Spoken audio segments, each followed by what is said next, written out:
तो hello friends, कैसे हो आप सब लोग। आई होप आप सब लोग ठीक होंगे एंड वेलकम करती हूँ हमारे चैनल संगीता गौर ब्लॉग्स में। मैं इधर अहोई अष्टमी माता की व्रत की कथा सुन रही हूँ।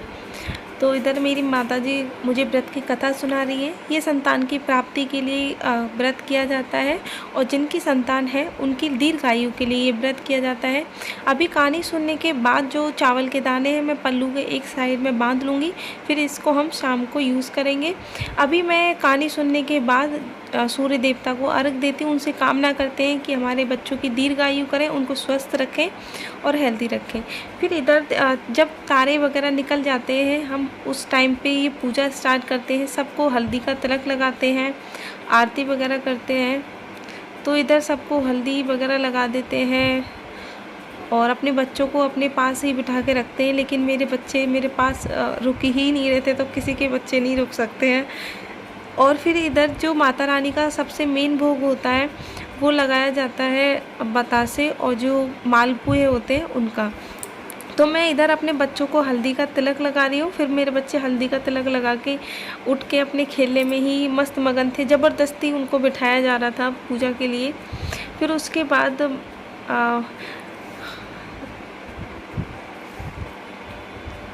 हम सबको भोग लगा देते हैं। लड्डू का भी भोग लगा देते हैं गणेश भगवान को। सबसे पहले भोग गणेश भगवान जी को लगाया जाता है, उसके बाद अहोई अष्टमी माता का भोग लगाया जाता है।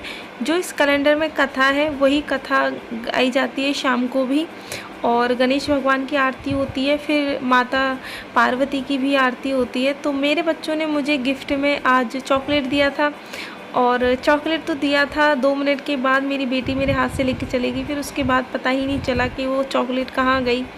तो उसके बाद जो मेरे पल्लू में चावल रखे हुए थे उनको मैं दोनों जो कलश हैं उनमें डाल दूँगी। माता जी अपने कलश में डाल देंगी अपने चावल। तो उसके बाद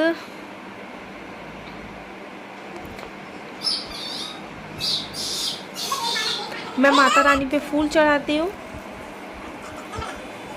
फिर उसके बाद माता रानी को जल ग्रहण कराते हैं। फिर जो दिया होता है, दिया जिस साइड से जल रहा होता है उस साइड से माता रानी को नहीं दिखाते हैं, दूसरी साइड से दिखाते हैं। तो ये रीत है इधर। तो इसी चीज़ को मेरी सासू माँ भी फॉलो करती हैं। हल्दी लगाती हैं, फिर उसके बाद वो पुए और बतासे का भोग लगाती हैं, फिर आरती करती हैं। तो सबसे पहले आरती हम लोग गणेश भगवान की करेंगे।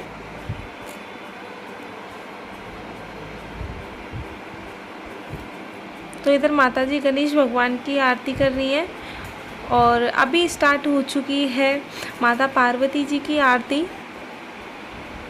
तो इसी के बीच मेरी बेटी आ जाती है और हम लोग आरती करते करते मैं उसको रख भी लेती हूँ ऊपर, लेकिन वो काफ़ी टाइम तक रहती है। उसको अचानक से ही होता है कि मुझे अब मम्मी के पास ही रहना है, मतलब मम्मी के ही पास रहना है, फिर वो किसी के पास